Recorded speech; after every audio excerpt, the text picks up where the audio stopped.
ఆర్థిక దృష్టి అంటే డబ్బు విషయంలో వీళ్ళు వెల్ ప్లాన్డ్ అనమాట.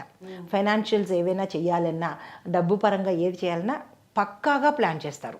ఒక్క రూపాయి అటు ఉండదు, ఒక రూపాయి ఇటు ఉండదు. ఆ ప్లానింగ్ చక్కగా పర్ఫెక్ట్గా ఉంటుంది. అలాంటి ఆడవాళ్ళు కనుక భార్యలుగా ఉన్న భర్తలు వాళ్ళ యొక్క మనీ పర్స్ ఇచ్చేసి శుభ్రంగా వదిలేయచ్చు వాళ్ళకి. ఎందుకు అంటే అంత చక్కగా చేస్తారనమాట. అందంగా చేస్తారు కదా, ఎస్పెషల్లీ చక్కగా అందంగా చేస్తారు. తర్వాత ఏంటంటే ఈ లక్ష్మి ఇలాంటి లక్షణాలు కలిగిన ఆడపిల్ల కనుక భార్యగా దొరికితే నిరభ్యంతరంగా కళ్ళు మూసుకుని తాళి కట్టేయండి. ఎటువంటి ఇంకా చూడాల్సిన అవసరం లేదు, మీ ఇంటికి లక్ష్మి వచ్చినట్టే. తర్వాత ప్రేమలో వాళ్ళు ప్రథమ సీటు వాళ్ళదే. ఏ రకంగానైనా సరే వాళ్ళు పనిచేస్తున్న కార్యాలయం కావచ్చు, ఇంట్లో కావచ్చు, ప్రేమని పంచడంలోనూ ఆప్యాయతను పెంచడంలోనూ వాళ్ళు ప్రథములు. తర్వాత ఆధిపత్యం చూపించే గుణం కూడా ఉంటుందండి.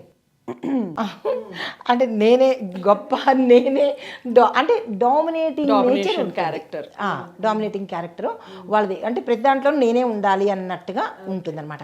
ఇన్ని మంచి లక్షణాలు ఉన్నప్పుడు అది కూడా యాక్సెప్ట్ చేసేయచ్చు. అయితే దాంపత్యంలోనూ వీళ్ళు అంకిత భావంతో ఉంటారు. తర్వాత భర్త మీద కొంచెం అజమాయిషి చెలాయించడం కూడా ఉంటుంది. నేనే చెప్పాలి, నేనే చేయాలి, నేను చెప్పిందే వేదం అన్నట్టుగా అజమాయిషి ఉంటుంది. కానీ వాళ్ళకి చెల్లుతుంది అసలు మాట? చెల్లడం చెల్లకపోవడం అనేది ఆయన మీద ఆధారపడి ఉంటుంది. కాకపోతే అయితే మాత్రము మోస్ట్లీ వీళ్ళే డామినేటింగ్గా ఉంటారు, చేయించుకుంటారు కూడా అట్లా.